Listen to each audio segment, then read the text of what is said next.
Hi friends, Roseanne Callens here. Have you ever wondered why on paper your life looks fine, but inside you feel tired, slightly off, or like you've outgrown something you can't quite name?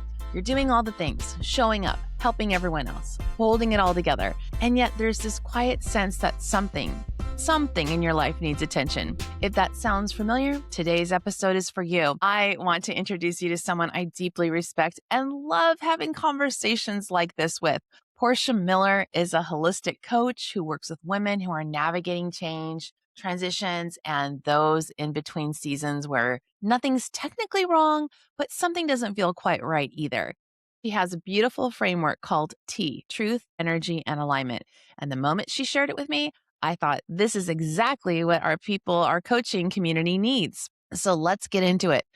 Portia, I'm so glad you're here. And I really want to start off by saying this doesn't feel like a typical podcast interview to me because we both love to sit with people who are in transition and just really have an honest conversation with one another. But before we get into the T framework itself, I'd love for you to share maybe a little bit about you and what you're noticing in your clients that made you realize something different was needed. What are people saying when they come to you? Thanks for the intro. I know that we started off cracking up before we even pressed record, so that's always a good start. I've noticed with the people that come to me, a lot of them will say they're fine, everything's going great. And when you really start talking to them about what's going on, both with my coaching clients and my massage and Reiki clients, they don't have a way to verbalize what's going on. And oftentimes, not only can they not describe it, but they don't feel like they are deserving of feeling like something is up. On paper, their life looks great, successful. They're making an impact, but there's just something that's not sitting right with them. They feel a little off. Something just doesn't feel aligned. I get it. When we're listening to people and they're feeling open enough to share, we can get some powerful things, some powerful truths. And speaking of truth, when people come to you and say they're fine, what are you usually hearing underneath that? Well, many of the women that talk to me will tell me that they feel like they're trying to juggle everything. I have an analogy about the fiery balls, that we're juggling balls of fire or glass discs that just feel like we can't put any of them down, because when you put one of them down, it feels like the whole structure is going to fall to pieces. And so we carry on, we show up, we perform, but we don't really know how to address that feeling that just doesn't sit well. But we push through it and we keep going. And that's what I hear with a lot of women, is that they don't know how to get off the roller coaster. They don't know how to put that weight down or even to identify it. Yes, Portia shared at one of my workshops a wonderful image of a woman balancing glass fiery balls. We feel that if we set one down, the whole thing is going to come crashing. But why do you think, Portia, that high achieving people are so good at performing competence and strength, even when they know something inside feels off? Oftentimes we've worked so hard to get to where we are, and we've built it in layers that we don't take the time to recognize when things aren't sitting well, when our body is really telling us this is not good.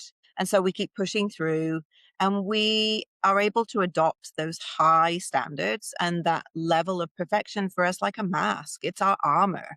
If we show the world that we are showing up at the top of our game, I think that's how we protect ourselves from feeling vulnerable. Vulnerable, such a word to unpack. So when people are vulnerable and they finally slow down enough to hear themselves, what does that truth sound like? It sounds like grace, right? It sounds like giving ourselves grace to acknowledge that we really are struggling. It sounds like the relief that you're moving one step closer to getting help, to finding a solution, to putting yourself back on the path that you need to be. And honestly, it sounds like a deep exhale. It sounds like we can really allow our nervous system to stop pretending, and to be fully present in ourselves in a way that maybe we haven't done for a very long time.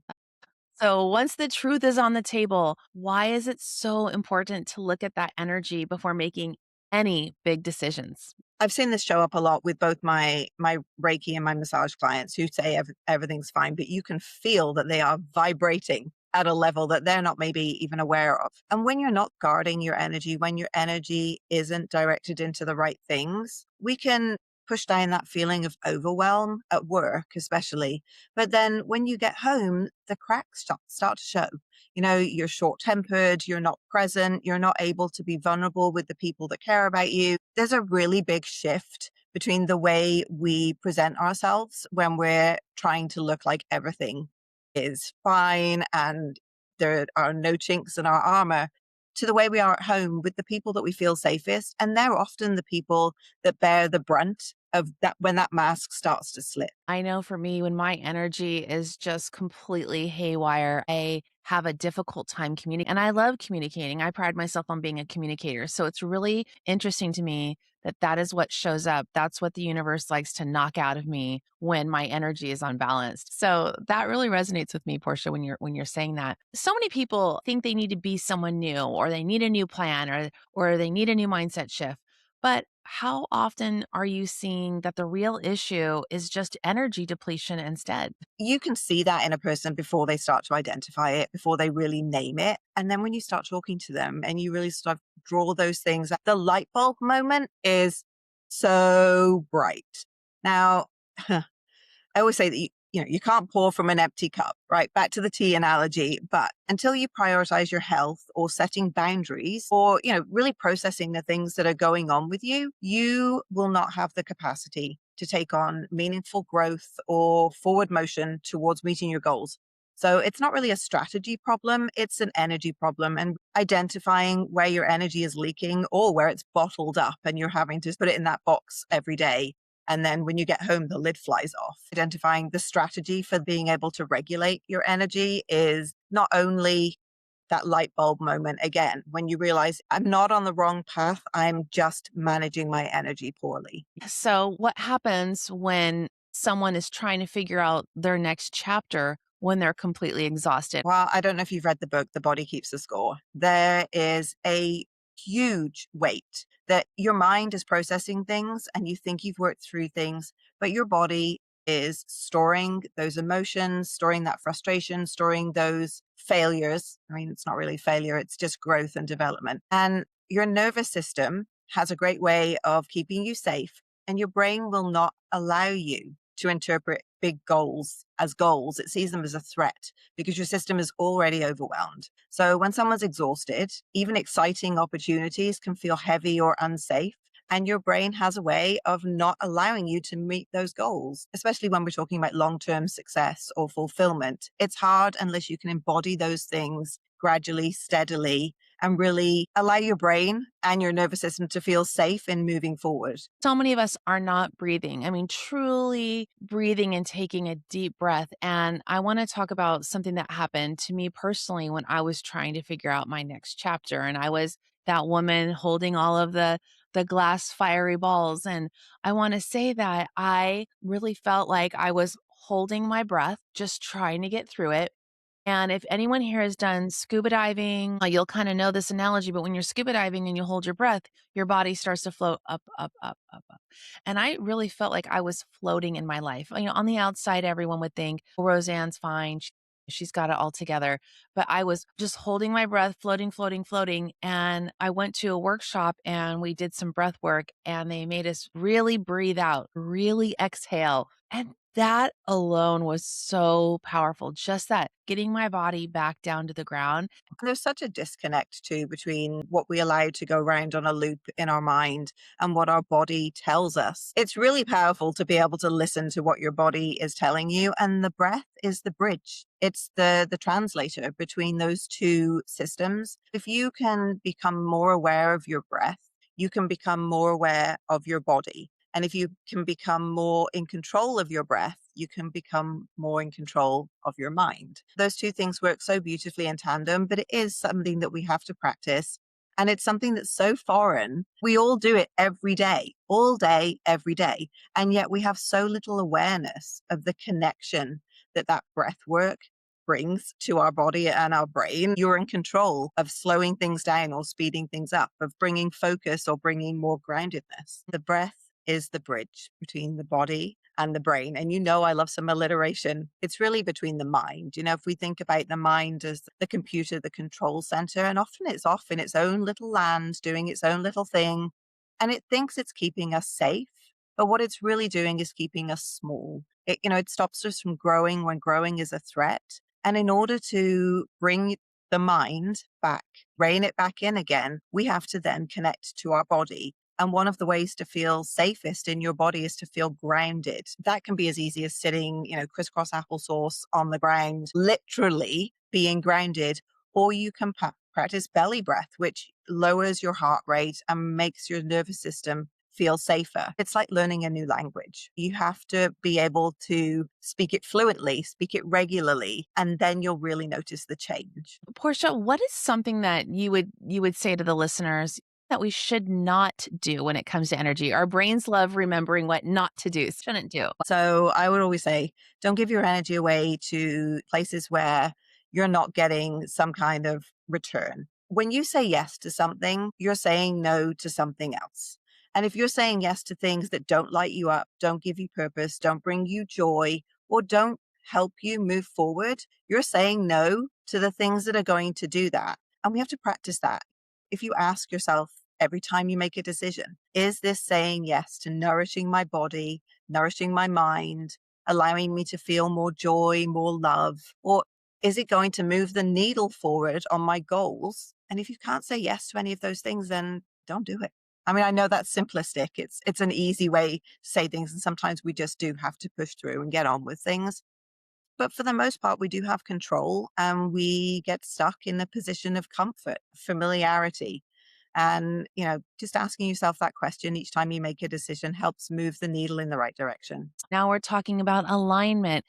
What does alignment look like in real life? What do you see that look like in your clients? I think we think alignment is going to be this big sort of, doves and lights and music, but it's not. It just feels lighter in the body. I also think you have to be more aware of your body to feel what aligned feels like, because we can feel comfort in things that aren't aligned just because we've been in that familiar pattern for so long. Alignment just feels like it's clean. It's not necessarily the easy route, but it does feel like you're moving in the right direction. You can start to practice those things with small, healthy choices or spending time with people that really empower you, lift you up. I don't want to say nourish you because that's such a broad term, but those people who just when you spend time around them, they make you feel like you can be you. And that's such a powerful thing. That's being in alignment with your circle, with your community. And so if you can remember what those little things feel like, then you can start recovering that alignment or just recreating that feeling with bigger choices that you make. That's beautiful. So, why do people assume, Portia, that alignment means you have to blow everything up?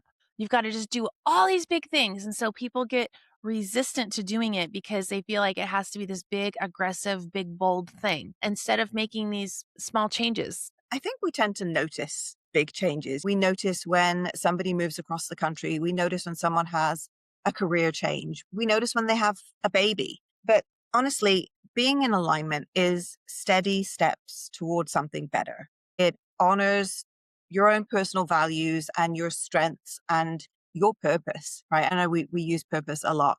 So it doesn't have to be, lighting a match and burning the house down. It doesn't have to be huge shifts in the way you bring the money into your house. It can just be setting boundaries with your family. I'm two teenage boys, and setting boundaries with them is empowering them to grow up the way that is aligned with our family, with our values. If I don't set boundaries, they're just going to keep doing what's comfortable. So make small changes, right? I would love to take this home with what are 3 signs that someone's commitments are no longer aligned with who they are now? In general, I know that everyone can be different, but what are some signs, Portia? If things just feel heavier than they used to, and we're all on this journey, the thing with becoming more aligned is it is going to highlight things that don't feel aligned. And that's not going to be comfortable because we're in a pattern of familiarity. As things start to become heavy and you think that it just doesn't feel good. I don't feel good when I do this. I don't feel good when I speak to this person. I don't feel good when somebody speaks this way to me. You start to notice those things and they feel more uncomfortable. It's like having a splinter. right? You just can't ignore it after a while. I think another thing is when you start fantasizing about different versions of your life, feeling like you can see yourself in a different job, in a different career, in a different place, wishing for a slower morning, listening to when you feel like you just don't fit. So I think that's the second one. And then the third one is energetically in your body. If you don't feel like you are showing up presently, if you know that you're turning up at home but you're scrolling on your phone, or you walk through the door and you just check out when you walk through the door, you're not able to show up well for the people that matter most, and you're just checking the boxes. You're there in body but not in mind or in heart. I think that's the biggest thing, and that's the hardest, because so many people walk through life that way, and it's not until somebody calls them out for it. And it can be your spouse, it can be one of your kids even. And those things can be subtle, but that seems to be the most important and most impactful one for me, is when you feel like you're a stranger in your own body and you're not showing up for the people around you. Oh, these are all so powerful. So many things resonating with me. And, even when we are coaches ourselves, coaches need coaches too, right? We all need someone to listen to us and that we could feel vulnerable with. I love that we ended on energy, Portia, because I think too that mirroring the energy of people around us is really powerful, and it also protects our energy. As we wrap up, I want to invite you to notice what stood out for you. Remember, not what you need to fix, just what feels true. Maybe it was realizing how tired you are. Maybe you thought, wow, I am really holding my breath. Maybe it was recognizing a place where something no longer fits. Let that sit with you. And everyone, I would love it if you could help me and follow and subscribe to this Roseanne Callen's podcast so you don't miss future conversations. And you could find Portia's details and ways to connect with her in the show notes below. We're real people too, everyone. Connect with us and tell us you listened to the podcast and what resonated with you. That will be so exciting for us. Portia, thank you for being here. And remember, everyone, the magic isn't out there. It's in you. And I'm so proud of you for taking the time to take care of you today. Bye, friends. We'll see you next time. Bye. Bye. Portia.